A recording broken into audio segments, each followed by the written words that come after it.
Hello interwebs, welcome to Askasanebrony. I am Netherson, and today I have a message from Matt0044 again, who is ever resourceful for giving me stuff to talk about. He says, I hate how fans give Lauren Faust too much credit and the rest of DHX not enough. She got the ball rolling, but it was the rest of the crew who kept it rolling, even after she left. And don't get me started on how Season 3 and Season 4 are apparently crap just because she wasn't involved. Jackasses like Chad Rocco seem to bend over backwards to demean Season 3 and Season 4, yet have never stopped to see how Season 1 and 2 have got their pros and cons as well. Lauren Faust wasn't a mangaka who single-handedly wrote the series. She had help. Now, firstly, it's kind of embarrassing to me because I'm actually one of those guys who at a local meetup when we're talking about writing, I'm one of those guys who goes, if only Faust were here. But I don't do it with quite the same rose-tinted lenses that other people do. But before I go into that, I'll just quickly summarise what I think of the 4 seasons, just to give you an idea on the kind of perspective that I'm coming at this from. So, firstly, I believe, my opinion, Season 1 is the first season, the one that took everyone by surprise, which instantly is in its favour. It's short and simple, point and shoot. The other thing is, because we're being introduced to all of the main characters for the very first time, it's the learning area. And people like that. They like exposition and they like the learning bit. You'll notice that in any major trilogy of books or films, the first one is always the most popular, because that's the one where you learn everything. That's the one that everyone likes. So Season 1 had that going for it. Season 2, this one's very straightforward as well. They're fresh from the success of the first season. All the characters have been introduced. They've already established a load of running jokes and established themes to it. So they don't have to explain anything. They can just point, shoot, get on with it.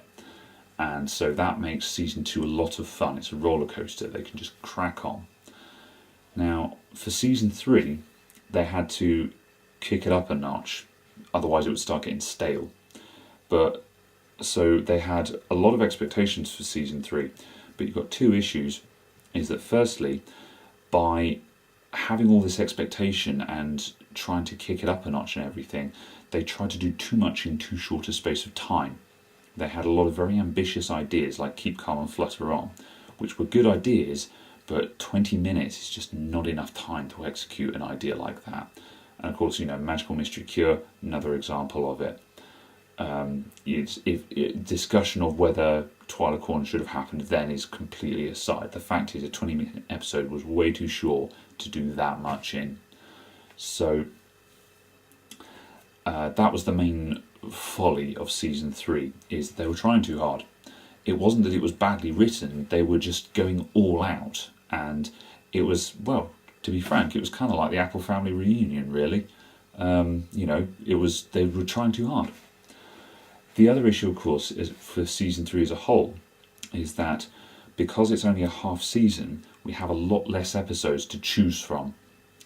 When you've got 24 episodes to select, you can go, I like that one, I like that one, I like that one, and I like that one. So this season looks pretty good. However, when there are only half the number of episodes, suddenly it's like, I like that one, I like that one. Oh, well, that's only 2 episodes I liked. Well, that wasn't very good. And of course, by the fact that it got, short season, it seemed like it was all over so soon. So people were a little bit disappointed. It wasn't bad per se. There were just a couple of things that made it seem worse than it actually was.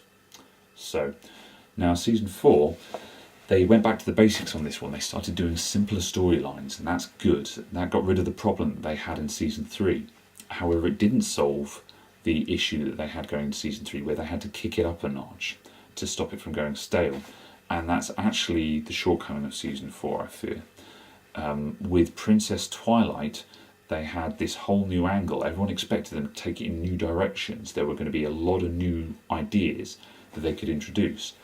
And they touched on it a little bit, kind of like with Twilight Time, where Twilight being a princess was a very important factor in that, and the way that people behaved around her. But really, they haven't really pushed the envelope out. They've got this whole new thing that they can do that has stayed rather untapped in my opinion. I get what they were doing with the keys. I think that was a very clever idea, but personally for me, I kind of would have preferred them to go fight a dragon, really, but that's just my personal opinion. I don't think this makes season 4 bad, it just wasn't quite what I expected. However, I've still enjoyed it, so I like all of it really, to be honest, so I'm not going to speak too badly on any of it. So that's my opinion on the series. Now, Lauren Faust.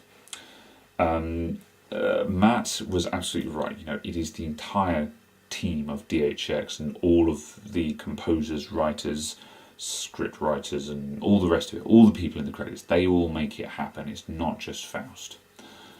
However, the thing with Lauren Faust is she's the visionary. She was the one who said, I want it to be like this. I want it to be family friendly. I want it to be friendly towards parents and kids alike. I don't want it to be all frou-frou and girly. I want it to be accessible and strong and modern. And I want it to be a bit artistic as well. And that's what she was bringing to the table. It was the vision part of it.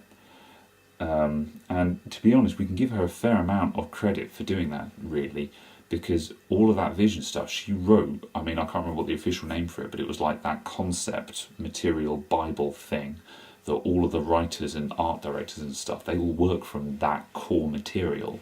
That's the canon, as it were. And so we can grant her that credit. So, if my memory serves me, the reason why she left was just simply that she knew that with Hasbro having a profit motive for the show, it was inevitable that she couldn't maintain this vision forever. Hasbro wanted to sell toys and make money, and unfortunately that's not really compatible with perfect creativity, as it were. You know, the kind of thing that Lauren was envisioning was not compatible with Hasbro's profit motive. And I'm not saying that Hasbro are an evil company or anything like that. They're a company, that's what they do. It's not fair to assume any otherwise. But that's basically the core reason, as my understanding, of why Lauren left. And I think she quit at the right time, to be honest. She'd made her statement with the first 2 seasons. And for seasons 3 and 4, personally, I think they might have been better with Lauren at the helm. However, I still think they did just fine without her. So, as I say, I think some people do overcredit Lauren Faust. However, she does deserve a lot of credit for what she did. And I think the show could be better with her vision. However, if it was better with that vision, probably wouldn't be profitable. And that would probably mean we'd be seeing it getting cancelled. So, make of that what you will. Anyway, that was my opinion. I hope you liked it. I'll see you all next time. Thank you.